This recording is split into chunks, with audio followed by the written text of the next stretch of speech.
Hello PLO Order, another video, and this time it's the Vision quiz. This is part 1, Cbetting in single race spots in position, and part 2 will be facing Cbet out of position. But first we start with part 1. Here we go. The Halo projector is off today.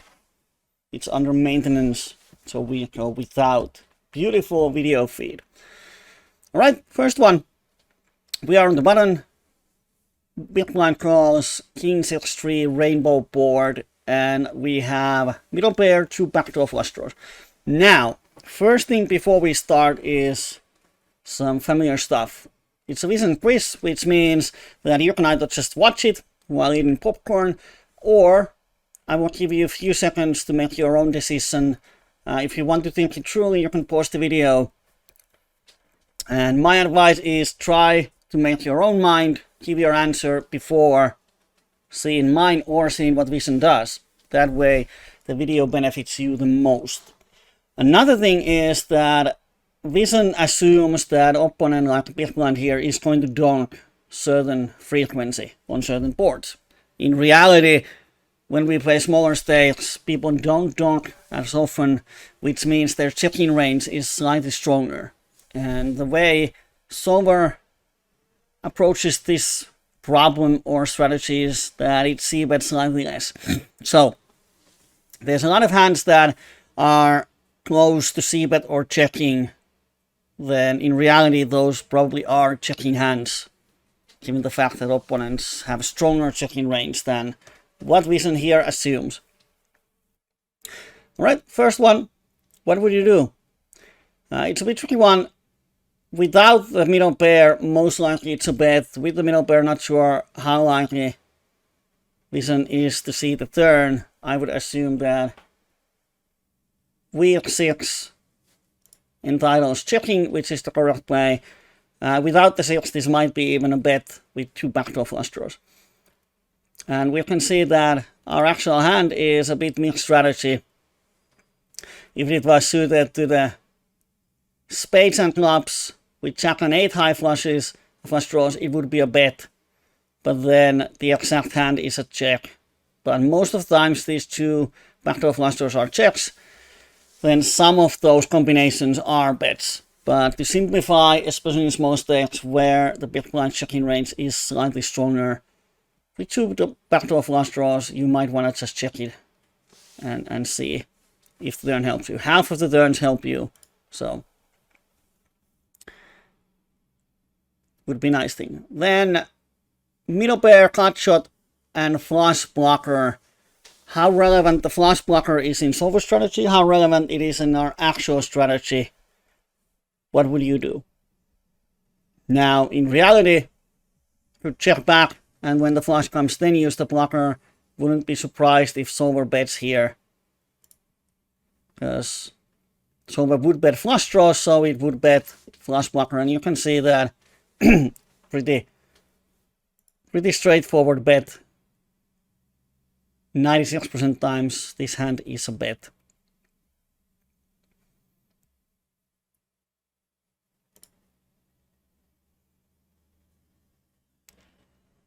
Eight, 7, 3, we have top pair with backdoor flush draw.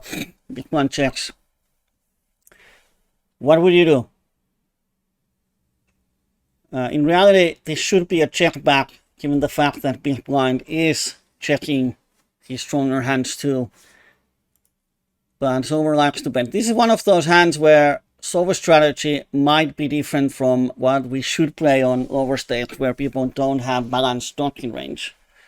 I'm very confident that if we would do a sim of this situation where big blind has 0 donking percentage, then this hand would turn into a check back. Because we see that the actual hand is if the heart would be queen of hearts, like the same hand but with a queen of hearts, so just the queen and 8 switch places, it would become 54% check. And this exact hand is very high frequency bet, but then suited to king queen, it's mixed 50-50 with check. So once again, solver uses some suit combinations to bet some of the hands and check some. Overall strategy, even in solver, it's close to checking. Overall, 40% check with 2 spades and 1 heart. And when opponents don't donk, it would turn into a check. King 7-3.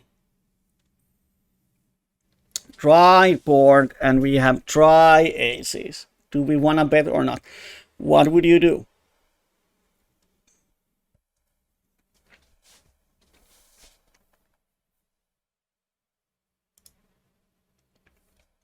Solver likes to check, and it's good thing you have a backdoor straight draw, you have a backdoor flush draw. You are very happy to see the turn. The same hand with 2 backdoor flush draws would be a bet. You can see here on the right. With some combinations, once again, some combinations 50-50, some combinations pure bet, so kind of mixed strategy. But here, 1 backdoor flush draw, 1 backdoor flush blocker, very inclined to see the turn. 10-9 deuce, and cut shot overpair backdoor flush draw. What would you do? C-bet or not? I'm quite sure. It is the bet. Overpair, cut shot, backdoor flush draw. Pretty strong hand. And King Jack blocks a lot of his raising combinations, which would be wraps and something like the raising combinations that we beat or have really high equity versus. 10-8-4. Once again, button versus big blind.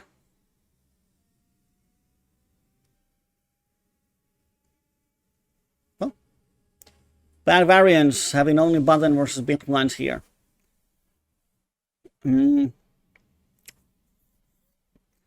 Bottom wrap, well, not the bottom wrap, so let's say middle wrap with backdoor flush draw.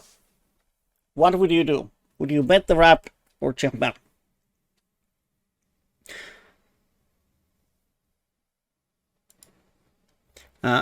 Reason why I would check back is it's a middle wrap.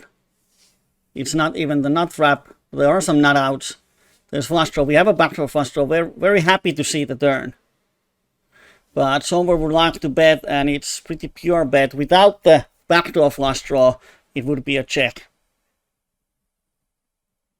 So as soon as we add backdoor flush draw, it becomes a bet. But if it was suited to 9 and 7, it would be check. So once again, one of those hands where the EV of bet is very close to EV of call.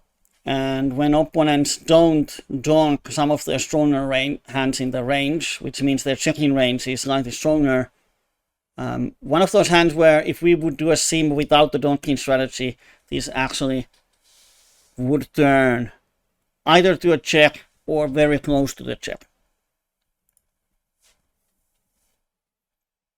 Too bad you can't put your own sims on.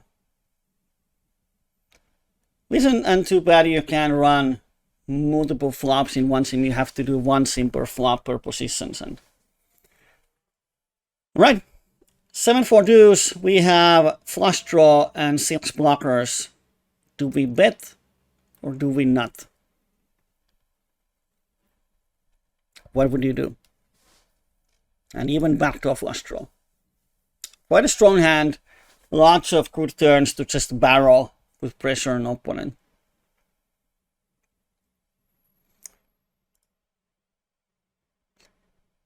And the weird thing is that the exact same hand, but oh yeah, it's not the same hand. It says 10. Yeah, sorry, my bad. Same hand with 10 high flush draw would become a check, but nut flush draw is a quite strong one. Without the backdoor flush draw, mixed strategy with the backdoor flush draw turns into a bet. 8-6 deuce, and now we have overpair, middle pair, backdoor flush draw, and the flush blocker. Lots of things.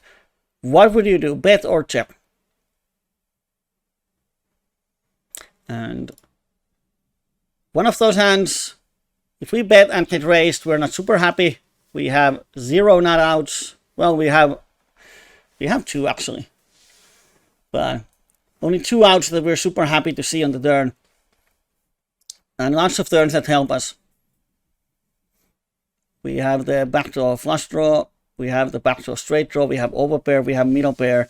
One of those spots where easy to think how happy I'm seeing the turn. Do I want to see the turn? Or am I happy to get it in on the flop?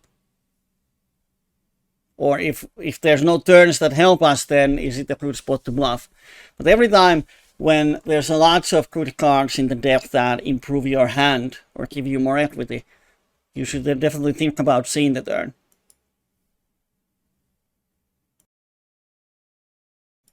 Then 8-4, and we have nothing but backdoors. To bet or not? What would you do?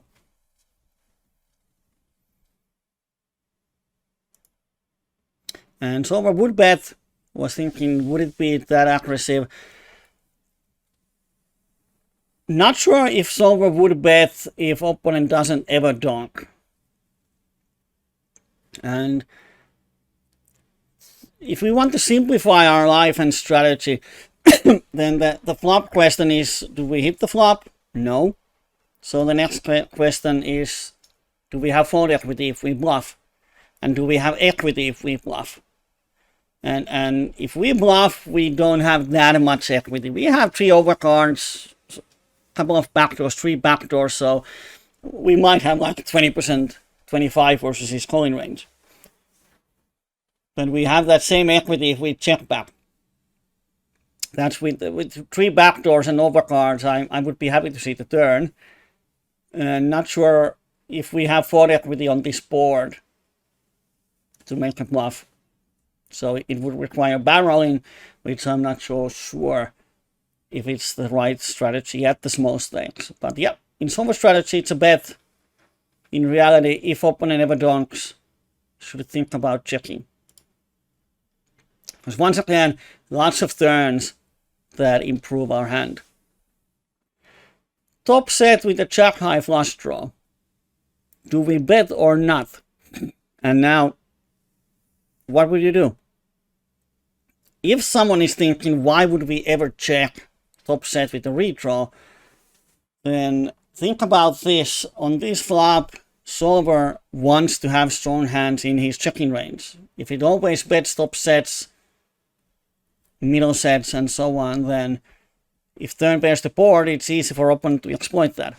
So there's going to be some sets in the check back range. So the question is, what sets we want to check back? If this was, instead of 3 of hearts, it would be the ace of hearts. That's probably one candidate, because it's really hard for opponent to have anything, and you just have the hand locked so well. With this, it's quite close. Queen blocks some of the straight draws. Jack high flush draw is medium strength. But I think it's a bet. We can see that with 3 hearts, it checks some of the times, because now the chance of opponent having higher flush draw goes down a little, and it even has the queen high flush draw there. But other than that, it's pretty much pure bet. Ace 10-6 favors button range a little. Both players have really wide range. Button is the one who has aces in the range. Big blind pretty much doesn't. So do we want to bet this flop or not? And we have the inside wrap with the jack blocker. What would you do? And solver would bet. Without the jack of hearts, it would be pure check. And with the one jack of hearts blocker, it becomes high frequency bet. And checking going on without the jack. With the jack, there's only 18% checking. If opponent never donks strong hands, this checking portion goes up. Not sure how much it goes up, but one of those spots where checking is kind of justified. Not a horrible play. Solver likes to bet, most likely. Not sure if it's using jack blocker if the flush comes. In my mind, jack blocker is not that relevant. If it was king of hearts, even queen of hearts, I think it would be slightly better. Jack 10-6. And bottom two with open-ender. No backdoor flush draws. Do we check back or do we bet? What would you do? Now, in the old school poker, the time before the solvers, this would be a classical check back. Strong hand, you have 8 outs to improve to the straight, you have 8 outs to make a full house. But if you bet and get raised, you're not super happy about the situation. You might be in a really bad shape. And solver plays old school, checks back. It's not strong enough to happily stack off. And if we face a raise, it would really suck to fold the hand. So many outs to improve. So classical check back. Queen, jack, deuce with middle pair, backdoor flush draw, backdoor straight draw. What we do? And solver would also check back. Kind of hand that we are not blocking the top pair because we don't have it. And if we bet an opponent calls, it's kind of nasty to play the turn. If we make 2 pairs, ace and 9, not that great outs. If the 6 comes, do we have the best hand or not? Lots of questions. One way to simplify our life also is to think about we have big pot hands and we have small pot hands. Big pot hands are the strong hands that we want to play big pots, we want to get the money in, we want to get raised. That's what makes the money for us.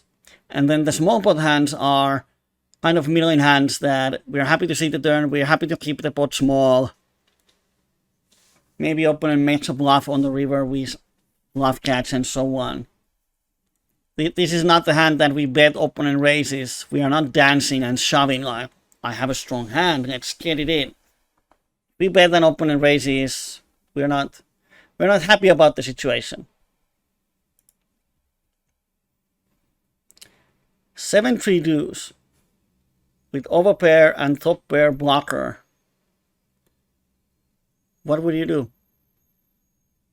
Now, 95% of small stakes players who hasn't done a lot of work with solvers would definitely bet here just because they have the overpair. So what kind of hands do we check back here? Is this one of those hands or do we just go for value?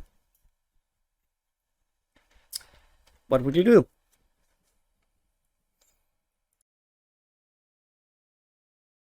It's a spot where just a second. It's a spot where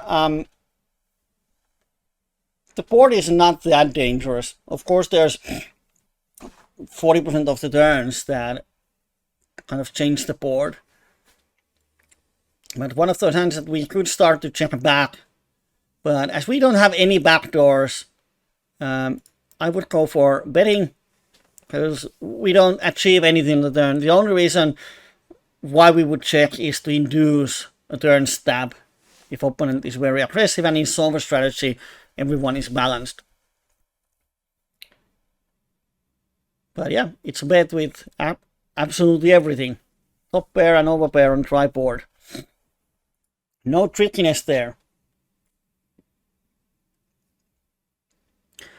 Bottom open-ender on 8-6 deuce rainbow with 2 backdoor flush draws. Queen and then highs. Do we bet or check? What would you do?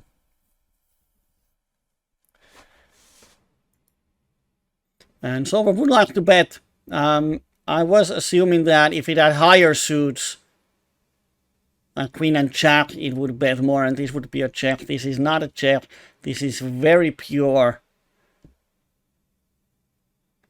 With queen and 7 high flushes, it's sometimes a check. But pretty pure bet with such a strong hand. Although when the board is rainbow with 7 and a 5, we definitely block opponents' bluffing raises. Of course, solver always has a balanced raising range. But here, probably the raising range, even when we have the blockers, his raising range is slightly weighted towards made hands, and made hands like 2% sets, our equity is really high. So I assume it's a bet and easy call.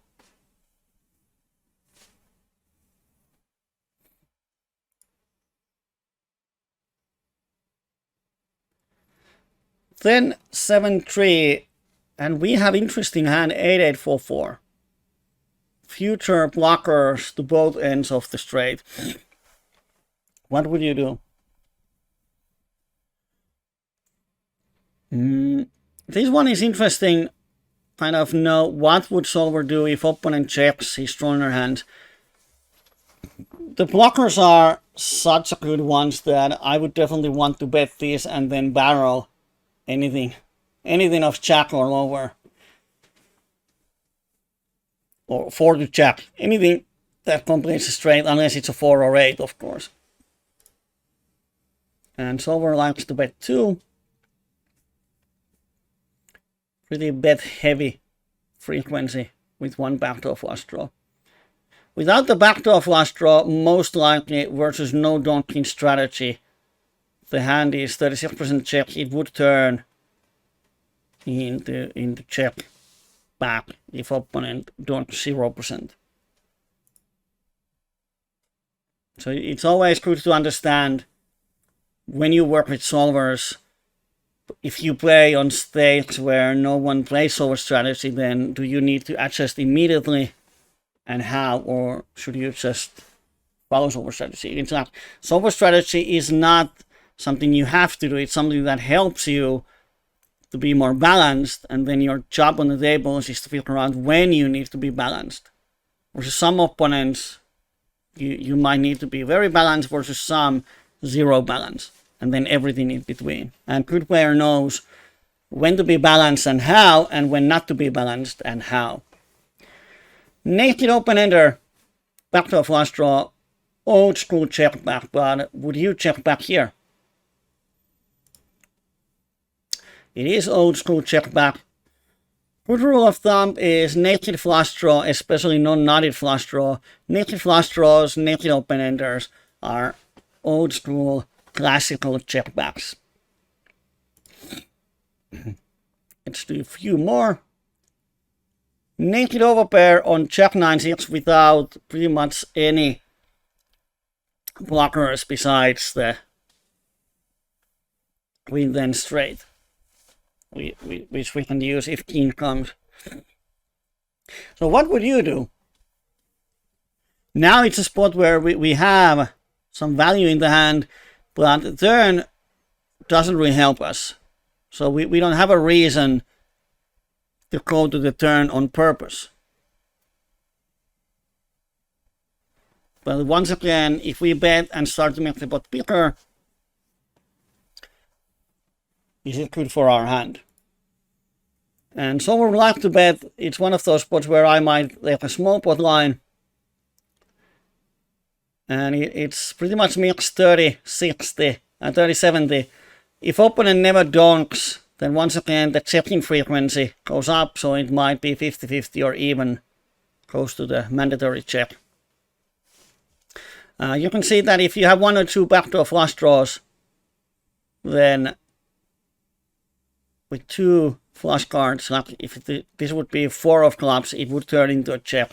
Then you have a reason to see the turn. So here, solver is bet folding.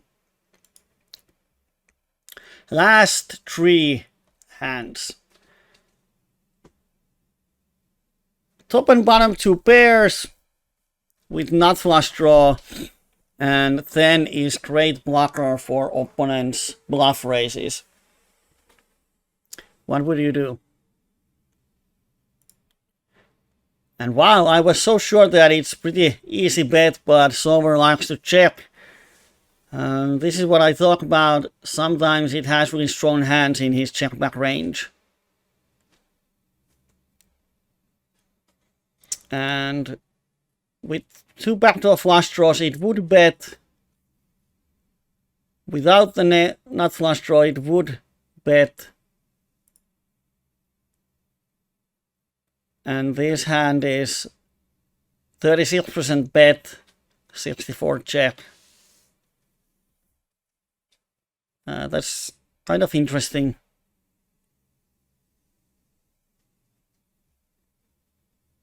That solver doesn't bet hand as strong as this one with the 10 blocker, which is really good in my opinion on this board. Last 2. Middle pair, backdoor flush draw, cut shot. What will you do? Once again, old school players, easy check back, lots of good turns you might want to see. If you get raised, it sucks. Old school justification is once again right on point.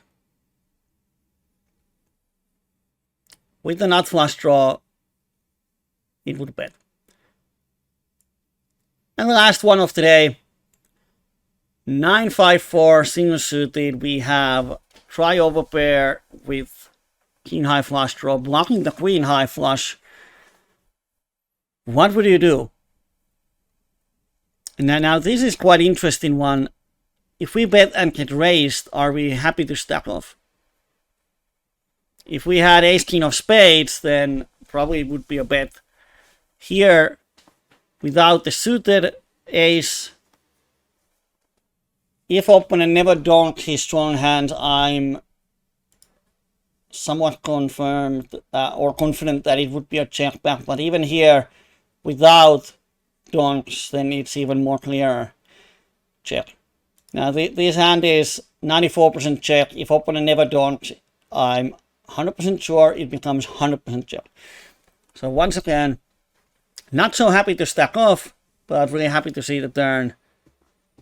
Don't want to be pushed off of our equity. And we can see that with the nut flush draw, it's a bet. Even with the nut flush blocker, it's a bet, because solver very often plays the nut flush blocker same way as it would play the hand with the nut flush.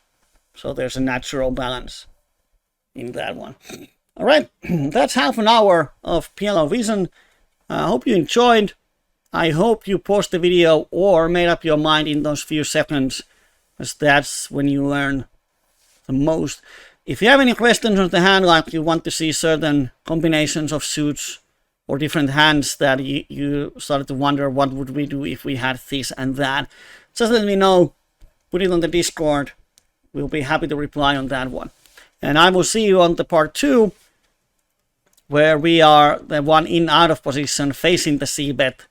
Of course, there's the problem that in reality, if we don't have a donkey range, then our range is slightly different. But it's interesting to see how solver fights versus c-bet. All right, I will see you there. Meanwhile, have fun. Bye-bye.